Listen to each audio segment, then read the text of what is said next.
Now, everything is being recorded, so if you weren't sure which one to go to, that's fine. We will be recording all these, and they'll be put on our YouTube channel for next week.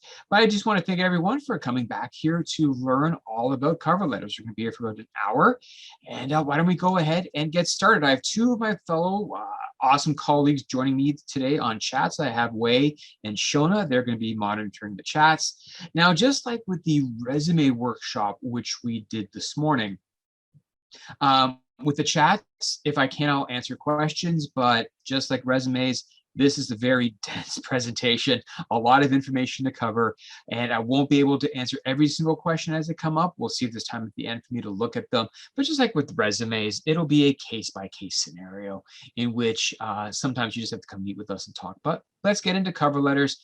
Again, I will go ahead and try to cover as much as we can and get to the chats as soon as I can as well. But let's get started.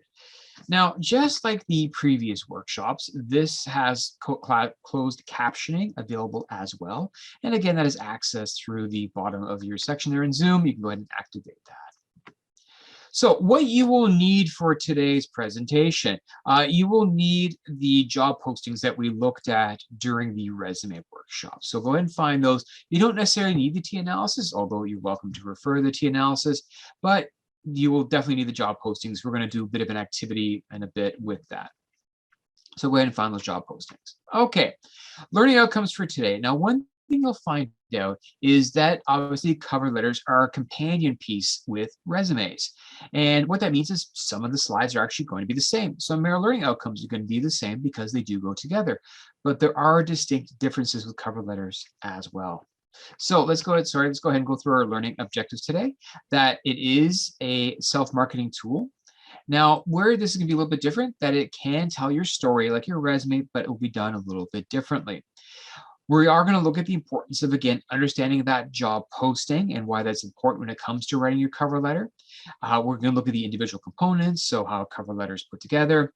We're going to look at some examples and then the formatting as well. So again, very similar to the resumes, but that's because they're companion pieces, they do go together. So when it comes to your cover letter, you have to understand that it provides a voice to your resume. And this is going to be one of the distinctions compared to your resume. Your resume does provide that voice as well, but the resume is more factual, right? You got that briefer bullets, you got the action statements, but this is going to be more of a voice for yourself.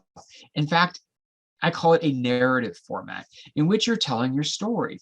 Very successful cover letters move away from that very formalized type of feeling that the resume has and gets more into that narrative format. And I'll show you what that looks like in a little bit.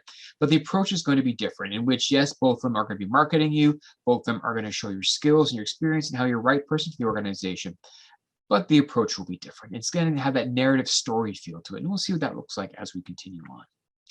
But here's probably the biggest question I get from students. Are cover letters still needed? I get asked this question all the time, is should I actually do them? In fact, I know this has been a debate with many organizations, with many schools. Do you still need a cover letter? Here's the facts.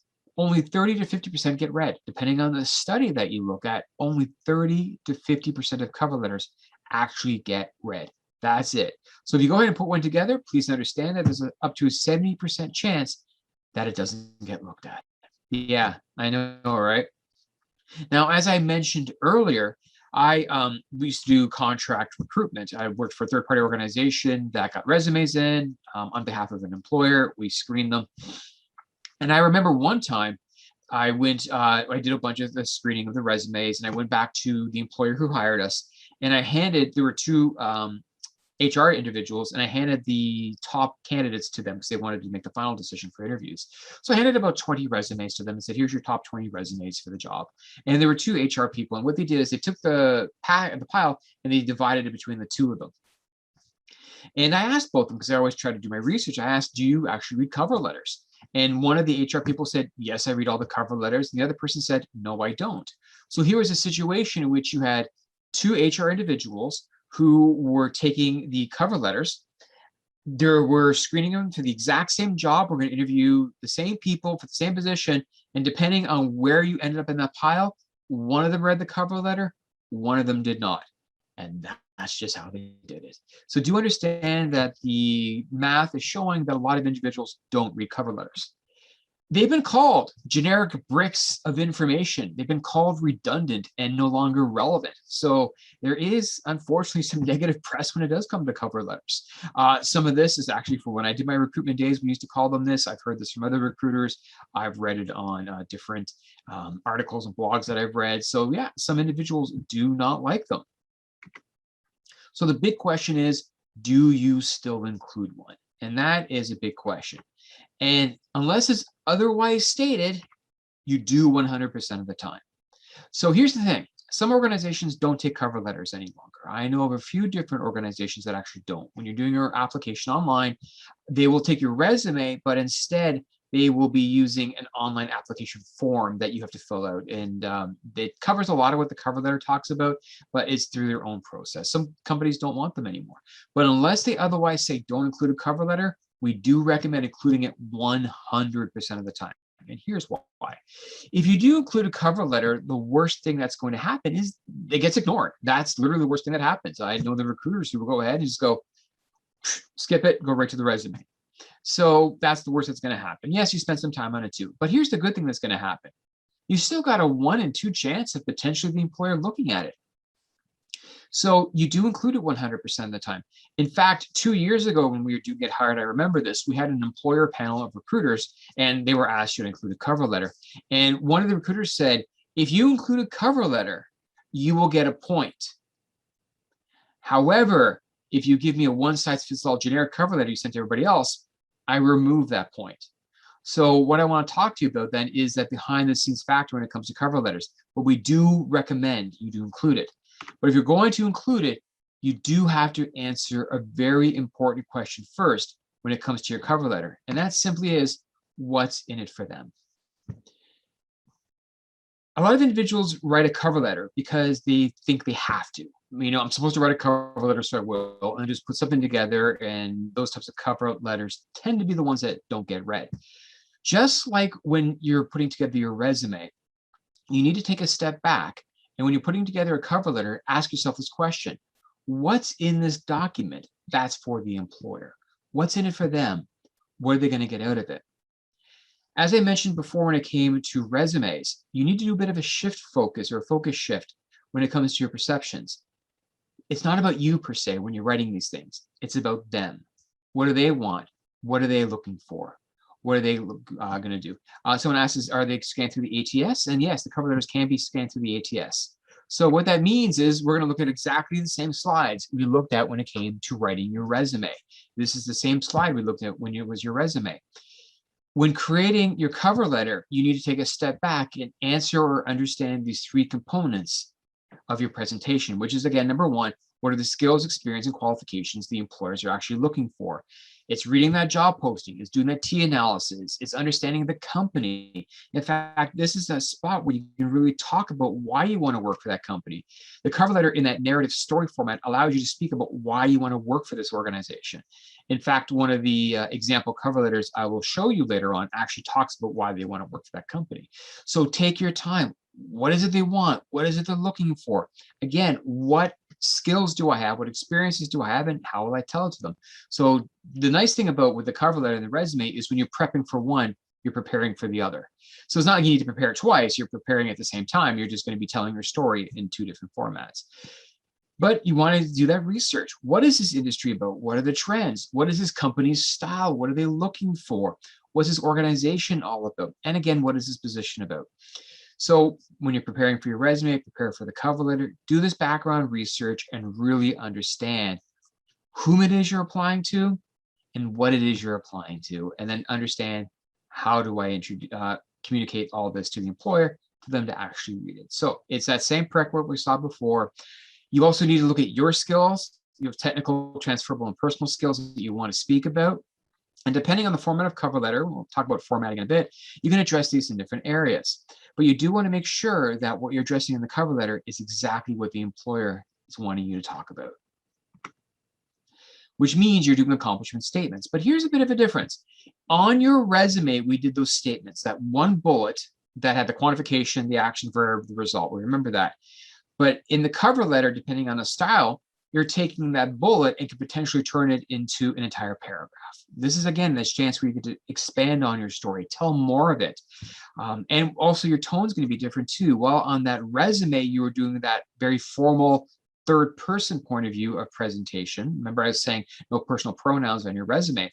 Your cover letter is all personal pronouns. It's your first person perspective when speaking about yourself. So again, it's that voice of yours that's being told. So you can take these accomplishment statements and actually turn them into more of an actual narrative story. So you can expand upon it a little bit more. So when it comes to the visual layout of your cover letter, it's the same as your resume. So what that means is whatever font you chose for your resume, it's the same as your cover letter. So if you did Arial 11 for the resumes, Arial 11 for your cover letter. Make sure your header is exactly the same. Just copy and paste the header. You want the same one. Your white space is going to be used with a nice balance on it. You want to have that nice white space, not too crowded, not too empty, that nice balance. The bold, italics, and underlining, you can still do that in your cover letter, and I'll show you some examples. But again, it's that strategic use of it. The main difference between them is your cover letter is only one page, though. So with your resume, it could have been one page, it could have been 2 pages, depending upon a lot of different variables. But the length of your cover letter, 1 page only. Remember, some employers think that this is a giant generic brick of information. So just imagine that brick idea. So if your cover letter is just too much, they're going to look at that and say, I'm sorry, I don't have time to read an essay at the moment. So you do want to keep that there.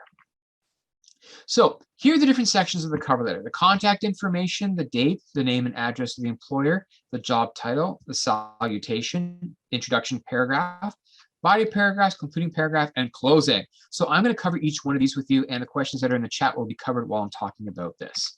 So let's first of all talk about the top part: the contact information, the date, name and address of the employer, the job title, and the salutation. So here is a sample cover letter. Now, remember I showed you that one-page cover letter, that one-page resume from that previous workshop? This is the corresponding cover letter for it. So her name is Amanda, and it's the same resume and cover letter put together. So we'll see here that Amanda's using the same header that she used in her resume. The date is there that is being applied to, the address and the name of the individual that they're applying to, the title of the job they're applying to, and they're addressing it directly to Ms. Dion. So the question becomes, what if you don't have the recruiter's name? If you're very lucky, you get the recruiter's name, you address it directly to them. If you do not have the recruiter's name, first of all, please do not use dear sir or madam, and please do not use to whom it may concern. These are about 15 years out of date, at least. So do not use dear sir or madam, do not use to whom it may concern. If you don't have the name of the person, then whom are you addressing it to? It could be attention, hiring department. It could be human resources department. It could be recruitment officer. Any one of those is fine. If you all notice, they're all about that hiring component. So it could be hiring manager, human resources officer, recruitment officer. Any of those are fine that you can address it to. But remember when I was talking about how resumes are like fashion and technology and things are always changing? Cover letters are the same as well. There's always an evolution. Here is the latest evolution when it comes to cover letters, and it's to do with that address of whom you're sending it to. You see, back in the day, cover letters were physically mailed to departments, individuals that you're sending to. You actually had to stick this thing in an envelope and mail it. So you would include on your letter there the address of the company you're sending it to.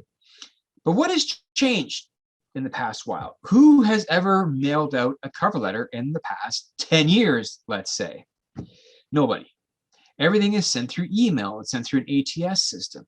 So the latest trend in cover letters when it comes to this introduction side is to actually remove that address component. Not your address, but the address of the person you're sending it to. Why? It's being sent via PDF to email. They know where they live. They know where they work. So I personally don't include the address any longer of whom I'm sending it to. I'd rather save that space to talk about myself because it's being via PDF. But there are some traditionalists that do insist you put that on there. For example, if you were in co-op, you have to put this on there in co-op for your resume assignments. So it's that fashion component. Well, some say yes, well, some say no. But I'm just letting you know this is a current trend in which you can actually remove that address. If you're not comfortable with removing it, that's completely fine. Again, it's neither right nor wrong. So that is the top part. Again, same font, same header, who you're addressing it to. Why does your personal address matter? I addressed that back in the resume assignment as resume component as well. Your personal address may not matter.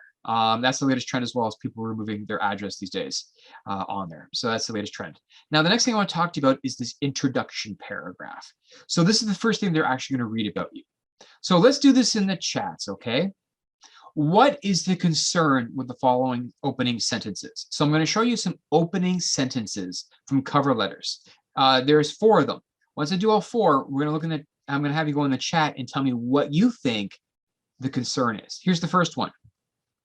I'm a 4th-year psychology student who would like to apply to the following position. I'm a recent graduate from the University of Toronto and would like to apply to the following job. I recently found the following posting on Indeed and would like to apply to it.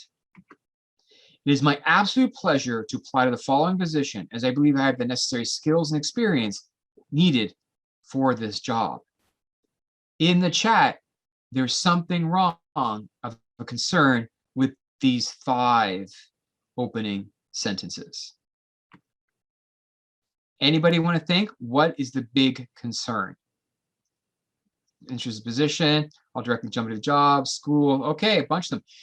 Now, if you're going, you mean, Derek, there's a concern with this opening? This is the opening I use. In fact, I just met with a student a couple of days ago who said, this is the exact opening I use, and it was the exact opening in their cover letter.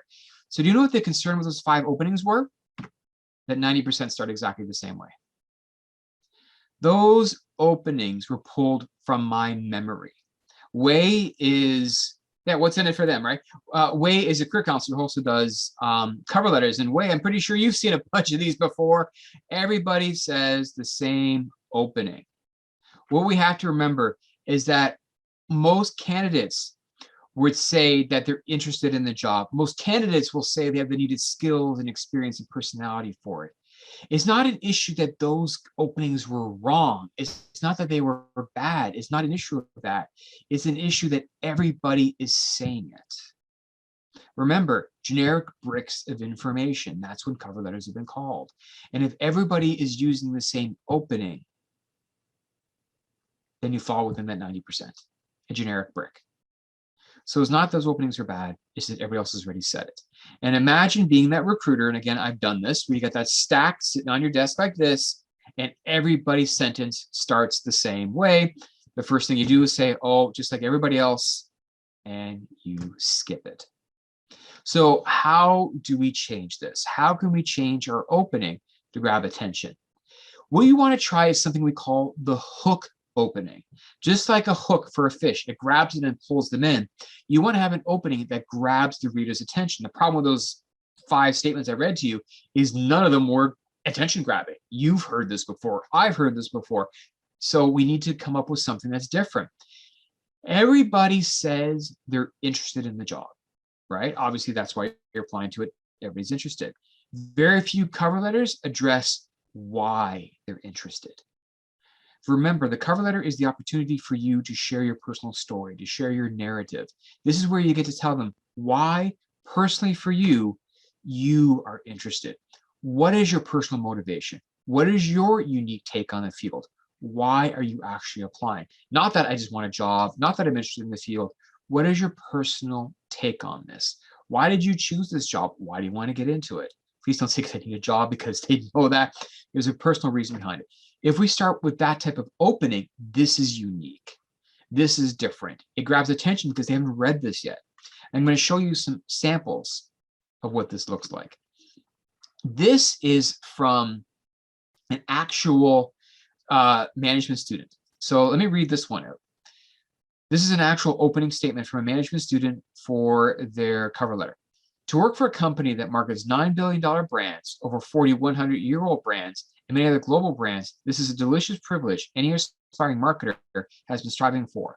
With an 8-month internship at Microsoft Canada, major marketing roles in the largest business association on campus, a year-long project management experience, and a hunger for a challenging and dynamic work environment, I believe I have all the ingredients to become the successful candidate who would add flavor to the vitality of your team.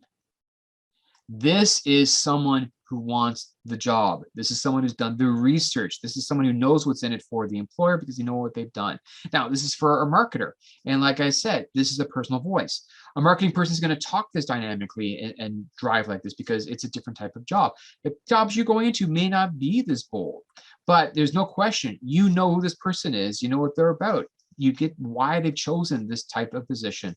This one statement has told me more about this candidate than entire cover letters have for other candidates, because this gives you personality and it gives me drive. Oh, what's the food company? We removed it. Okay. Now here is a different cover letter. This is Amanda's from the sample one I showed you. So this one's a little bit different in that it addresses why the company they want to work for them. So let's look at this. As a participant of the Deloitte National Leadership Conference, the experience was unforgettable. I had the opportunity to truly understand Deloitte's unique culture, values, and mission. Whether it's providing exceptional service to clients or professional development opportunities to staff, Deloitte offers the best. Deloitte goes above and beyond in setting global standards and ensuring quality. These factors are what draw me to your organization. I'm confident that my practical analytical, communication, interpersonal skills will allow me to exceed expectations in the role of staff accountant to your firm. So this one took a different approach in which it talks about the company and why they want to work for them. And you could tell this person really wants to work for Deloitte. There's a personal connection to them. This is a person I would say, okay, there's a high motivation there. They get us. They know what we're about and why they want to work for us. So this is a different approach in which the person was focusing on instead on the company. But this is the hook opening. It's not generic. This opening could not be sent to other organizations because it was specifically designed for Deloitte. Let's look at some other ones. These are ones that I came in contact with from actual students that met with me. So let's take a look at these openings. I'm a numbers geek. Ever since I was 2 years old playing with my blocks, I knew that I loved math. When I first encountered accounting in grade 10, I knew this is where I wanted to use math. This is what led me to pursue a BBA in accounting. I'm a numbers geek. That's stuck in my head. Let's go to the next one. Life is about risk. Business is about risk, and I'm a risk taker. To be successful in international business, you have to be comfortable with taking risks. This is who I am. This is what I do. This is why I wish to apply to ... job today. And finally, when I was a child, my father taught me that when you help others, even a little, you can help change the world one step at a time. These words stuck with me, guided me, and eventually helped lead me to choose a career in medicine. These were actual cover letter openings that I read. I have read dozens and dozens and dozens of cover letters. And I remembered these three because, whoa, okay. If you're a recruiter who's reading cover letter after cover letter and you came across these types of openings for the job, do you want to get to know these people more? My answer is yes. I want to know more what they're going to say. And if someone says they're personal stories, but if you notice, they're tied into the position. That motivation is clear. You have three different individuals that you got their personality, right? I was able to get the personalities from these three different people. I haven't spoken to them. This is only a couple sentences, but I know what they're about and what's to come next. So this is how you do an opening. These are people who thought about the jobs, why they want to get into them, and what they're providing. And they have those openings. One of them told a story about their dad. Another one had a catchphrase, I'm a numbers geek. But they got it. And each of them had a different style. And that's the key thing about this, is the style of the individual. So what you need to start thinking about is, why am I choosing the jobs that I'm choosing? And if someone were to ask me, why did I choose this job? What would I say? So that's what we're actually going to do next. We're going to do a bit of a silent activity. So we're not going to do breakout rooms. We're not getting into groups. You're doing this on your own. What I'd like you to do is look at those three job postings from this morning. So we had the staff accountant one, right? We had the science one, we had the arts one. So look at those three job postings and look at the one that appeals to you the most, okay? What I'd like you to do is spend a couple of minutes writing an opening hook sentence for yourself to apply to that job. Answer why. If I was interviewing you and I were to say, why do you want to work for this job? Why do you want to work in this field? what would you say on that personal level?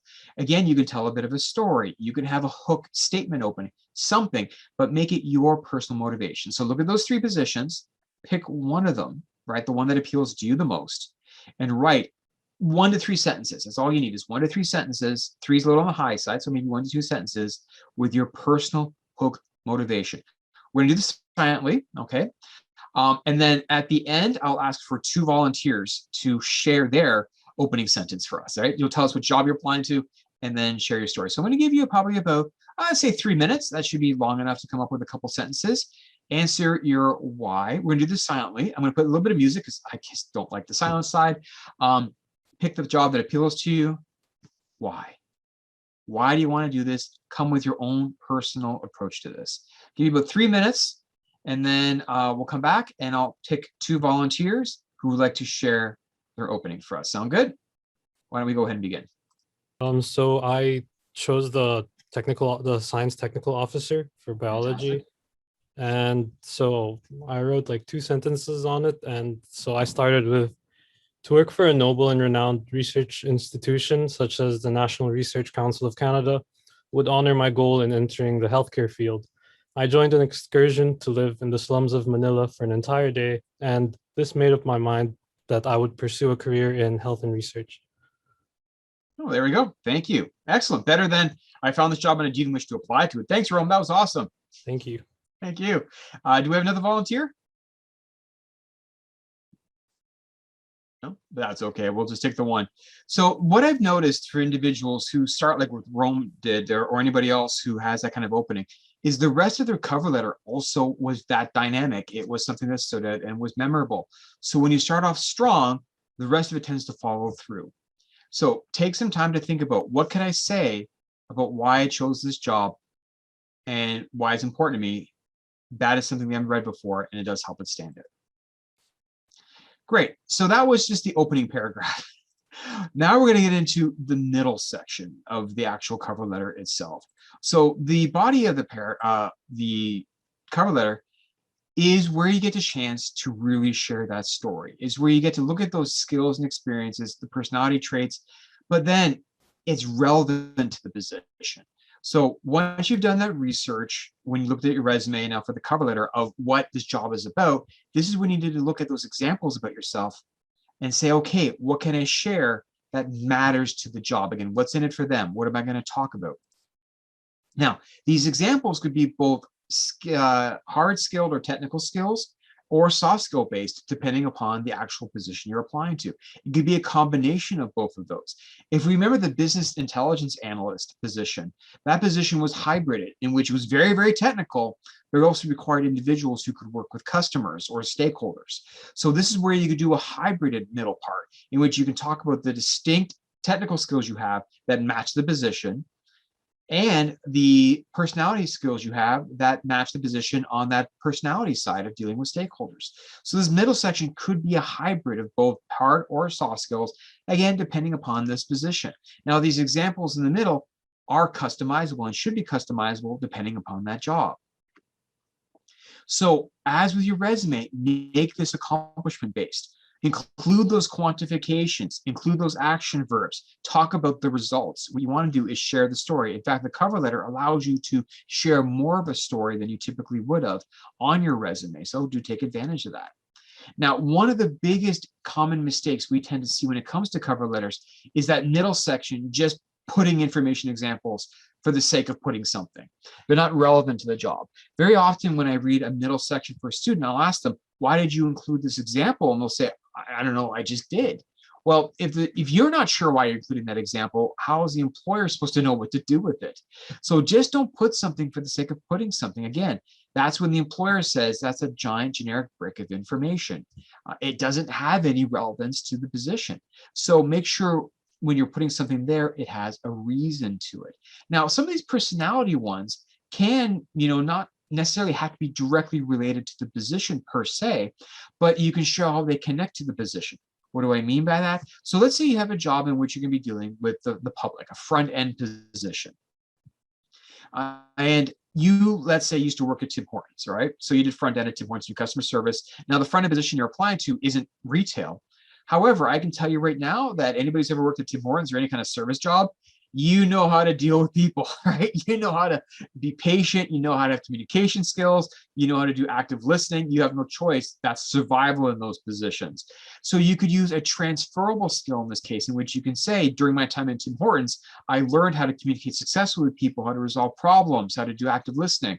So you can do a transferable type of story as well. But that's the key thing, is you need to relate it to the job. You need to say this seemingly non-relevant experience can be related to the job, and here's how. So you need to paint that picture for them on how it's going to relate to them. So just don't put something in the middle for the sake of putting something in the middle. Make sure you understand why it's put there so the employer gets it as well. Now, there are different types of formatting for the middle section. You are probably familiar with the most common one, which is this 4-paragraph style cover letter. I know it's kind of small. I'm going to zoom it up. So this is the standard 4-paragraph style cover letter. This is the one that's most common. Actually, all of our examples on our website are this style. And with the way it works is you have that open introduction paragraph, which I read to you already. Then you have the 2 middle paragraphs, and I'll get to the conclusion separately by itself a little bit later.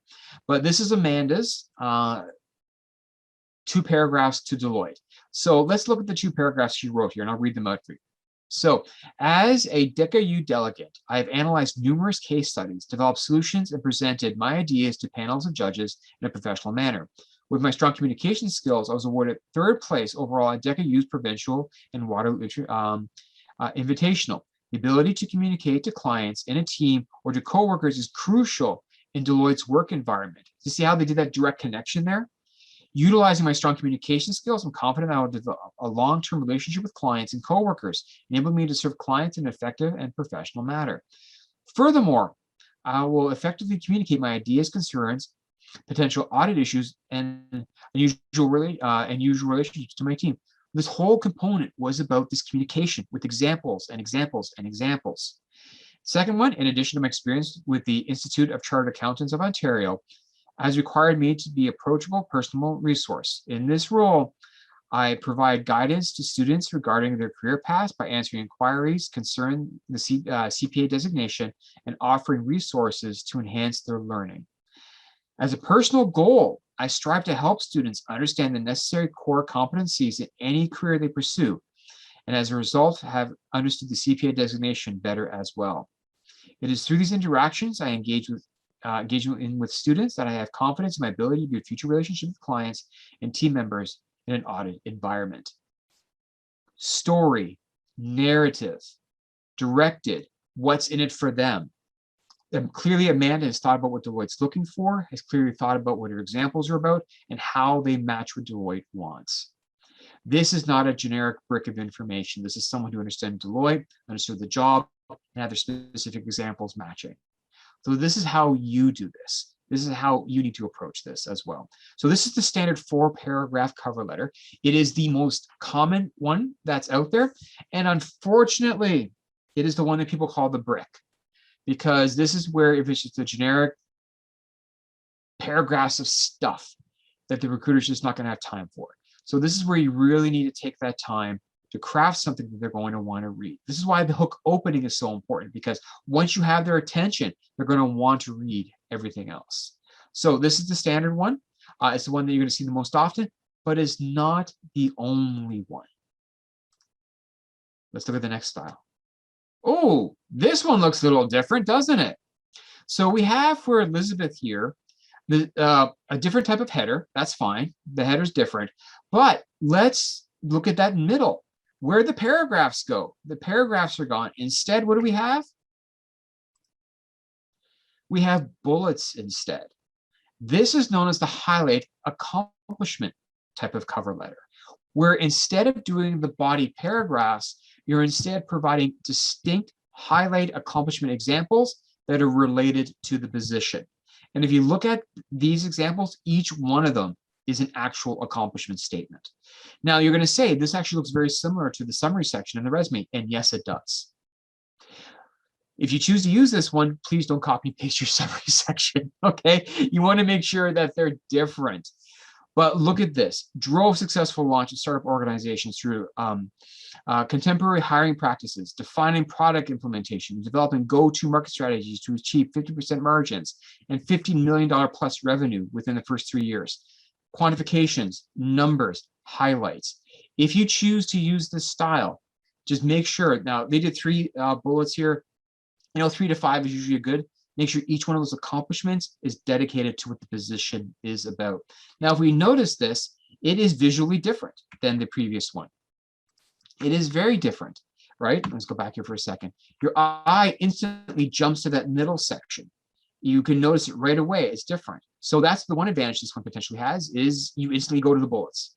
So that's a potential one. Next. Oh, this one's different as well. It's got the opening paragraph, but the middle has a chart. In fact, when we zoom in up, what does this look like? The T-chart analysis, doesn't it? Remember the T-chart analysis that we did for resume? Is exactly the same thing. In fact, this is called the T-chart comparative style. So basically what this one does is exactly what the T analysis does, where on one side of the cover letter, it says your requirements. And going into descending order, it's got the different requirements quoted right from the job posting. So your requirements, BA, BS, master's level to be preferred. Next bullet, 10 years experience in research. Next bullet down, 5 years experience. Next bullet down, qualitative research experience. So it's going down. So basically, if you choose this particular style, you literally pull right from the job posting the actual requirements. And then on the other side, you do a direct comparison of my background, or it could be my experience, whatever you want to call it, my skills. But what you want to do is a direct side-by-side comparison between the two of them. So the advantage to this one, again, is more visually stunning. You instantly notice it. But the one potential one about this one is you notice there's not as much room to talk. Right? You don't have as much room to explain yourself as you do with the other two styles. But this one definitely does have its place. The next style I want to show you is one that I'm pretty sure you've never seen before. In fact, this is the cover letter I actually used, there's my name, to get the job I currently have. This is my personal cover letter that I personally used to get the current position I have. And this is known as the comparative job ad quote. Let's zoom it up. How does this one actually work? Is what I did, or what you can do in this particular one, you actually quote the job posting. You actually take quotes from the job, and if you notice, I put them in bold, okay? And from there, from putting them in bold, I then quoted the job posting itself. So one of the actual requirements was minimum 3 years experience in a program delivery environment, preferably within a post-secondary education setting. So that was taken directly from the job posting. Then I said I've been professionally career coaching others to reach their career goal past 13 years. Obviously, I said 17 this morning, so this is a bit older, with over 3 of those in a post-secondary environment with the past 5 months at the Career Center at UTSC. So that's the factual side. But then I put a personal thing in. During my time at UTSC, I've become known as a student engager, a program developer, a constant professional, and someone to have a good talk and laugh with. Don't be afraid to show your personality when it comes to your cover letters, for sure. You can do that. You can show your personality.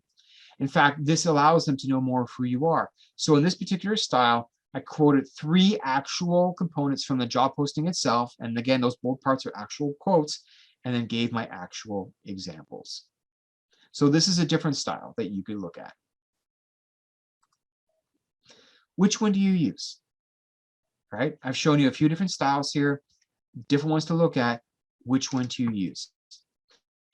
Choose the style you're personally most comfortable with. As I mentioned, the cover letter is your voice. It's your story. It's your narrative.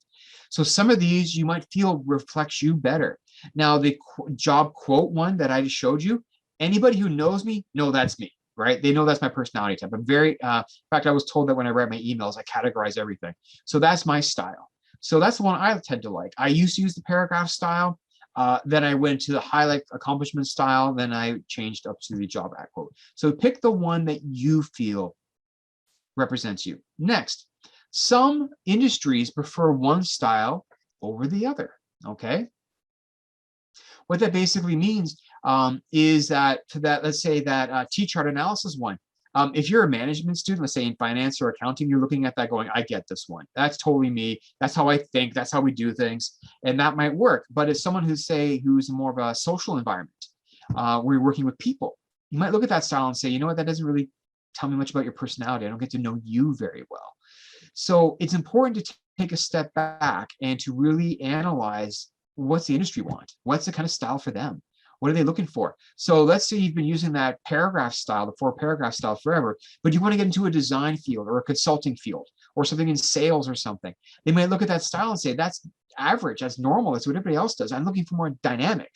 But let's say you're going to a field in which, they want to get to know your personality and get to hear your story, then they might want the paragraph style. So it's not that an issue of one style is better than the other. It's an issue of what style best fits you and the position you want to get into. All I wanted to show you is that there's other options available. Regardless of which option you choose, all the same guidelines apply. Make sure it's got a great hook opening, and make sure whatever you write about yourself with whatever body you choose to use matches the position and tells your story. Okay, let's get to the next part of the cover letter, which is the closing component. So you always need a good, strong closing.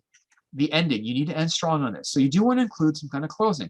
Your conclusion is a chance for you to end on a memorable note.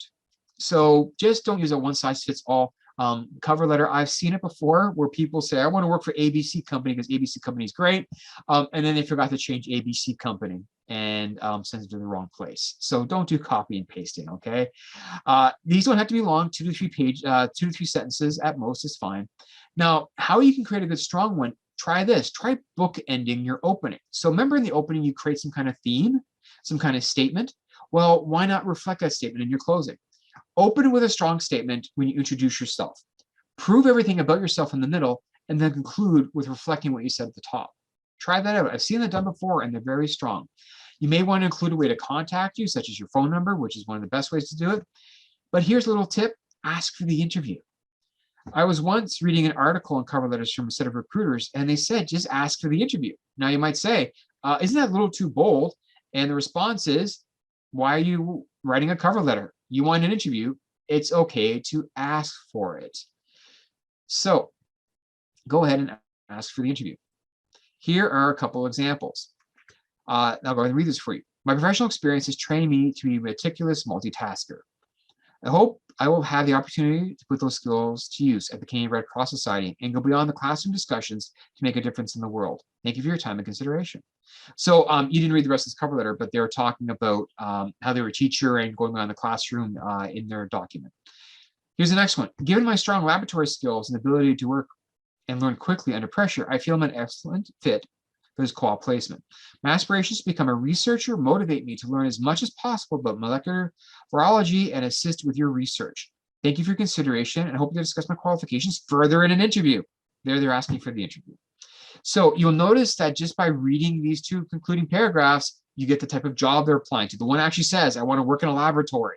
So you, just like a good summary section in a resume tells you the job that they're applying to, a good conclusion does the same thing. You can tell exactly the position they're applying to. So what are your next steps? And then we're going to have some time for some Q&As. So next steps, well, look at the cover letters, examples, and resources. So once again, we do have those available to you on our website. I'm actually going to go and show you again where those are located. So let me go and share the screen with you. Let's go back to where I was. So look at the cover letter resources and examples. We do have them. You can create a new cover letter and then book an appointment with us. It amazes me when students don't realize you can actually come and meet with myself or any of my colleagues to do a one-on-one appointment. Send a job posting and you can go ahead and have us go ahead and look at it for you. So let's take a look at those, where those resources are located once again. So once again, here's our website. Site menu, down to careers and employment, job seeking, job hunting tools. And we have a whole lot of things here, but under resumes and cover letters, we have a whole lot of things you can take a look at, which describe what these are for you. Here's the cover letter components that I spoke about today. I'm not going to read all these for you right now, but it basically goes down what the presentation is. And we have those application samples. So here are the application samples. Let's look at the one again that we looked at today. Is under accounting. This is Amanda's. Let me load it up a little bit so you can see it. So each of our examples actually has a job posting you can take a look at. So this is the one for Deloitte. There's a cover letter again for hers and her resume. So this gives you a nice idea how to put one together. Again, this is one of many examples we have here. There's so many different ones here. You can take a look at all of them. Find the style that best fits with you. Try out different things. It's going to evolve over time. That's fine. Like I said, when I did my cover letter, I started off with the paragraph style.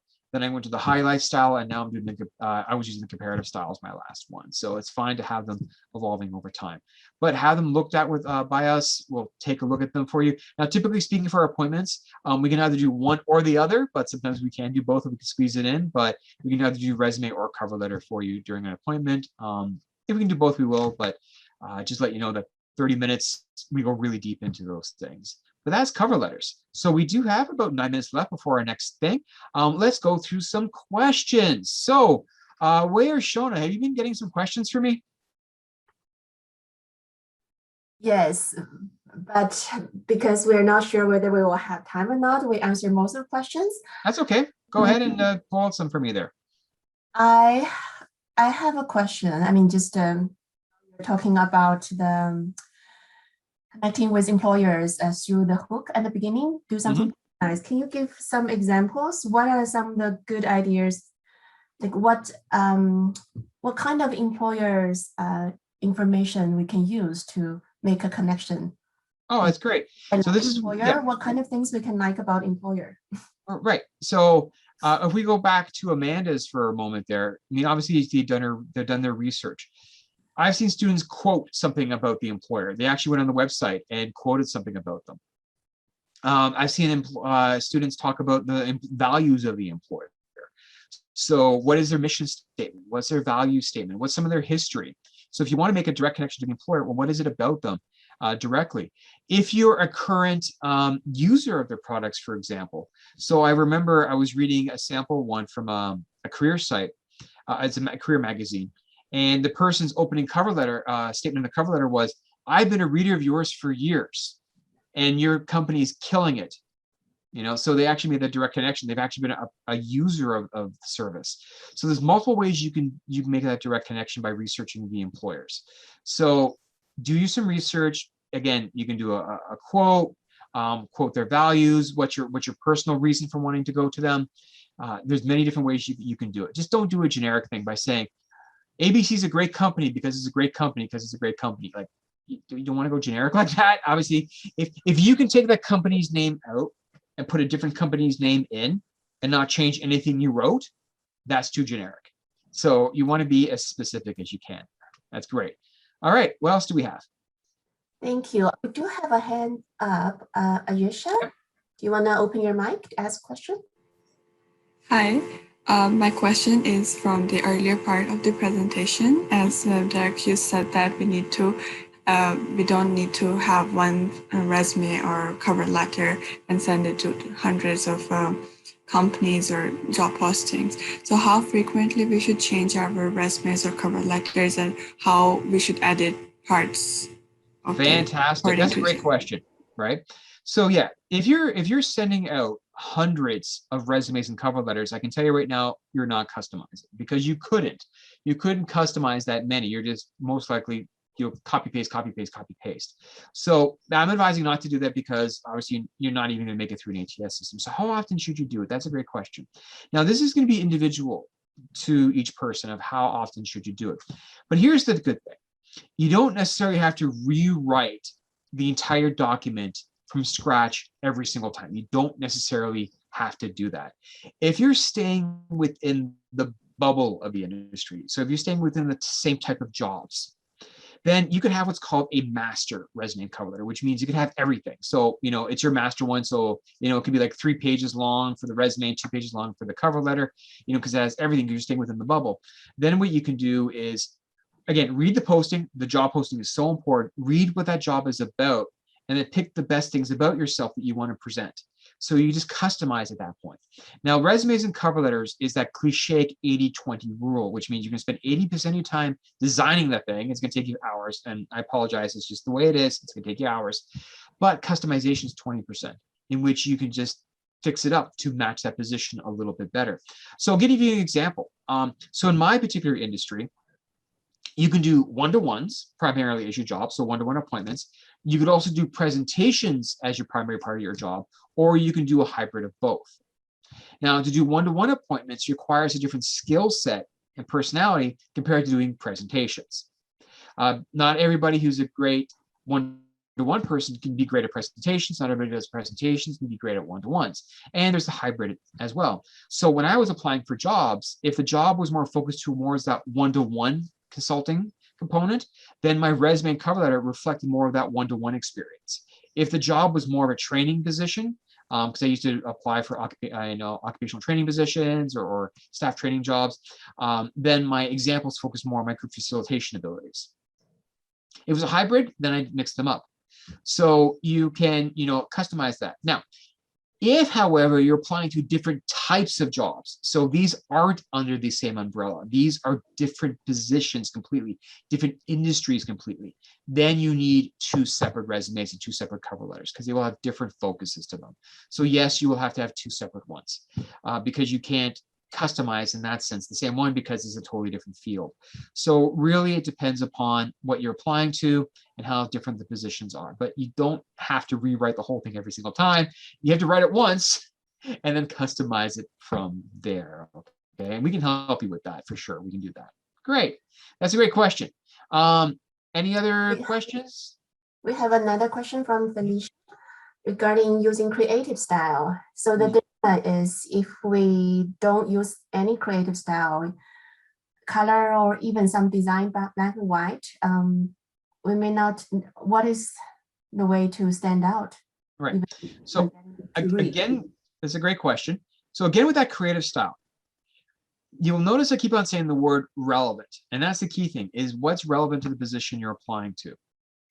So we go back to a creative style, let's say that resume, that Marissa Meyer one, which had a picture, colors, and all that kind of stuff. In some positions, that is what you want to have potentially. If it's a design position, again, those some consulting positions, things like that. But if you're applying to be a laboratory researcher, imagine that. If you're applying to be a laboratory researcher, which you're doing lab reports, dealing with chemicals, things like that, would you hire Marissa Meyer with that kind of resume? I would look at that and say, that's inappropriate for this type of job. I'm not looking for a creative person like that. So the first thing you have to look at is what type of job are you applying to, and that determines whether or not you use the creative or standard style. Most cases you're using a standard style. So how do you stand out?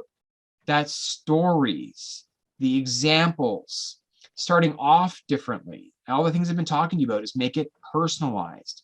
Start off strong with that hook opening in your cover letter. Start off strong with that hook opening in your summary section. Make it dedicated to the position. What you have to remember is the vast majority of resumes and cover letters are generic. They don't match. That's why an ATS exists. It's to get rid of all those generic ones.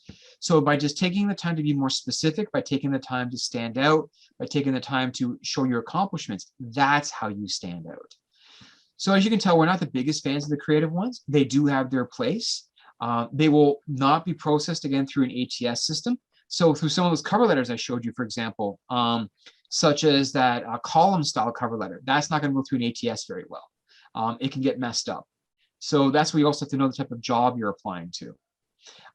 So if I were to back up for a second here, right? So if I were to use, let's say, this style for an ATS, it's not going to work out very well. The ATS might not be able to read it.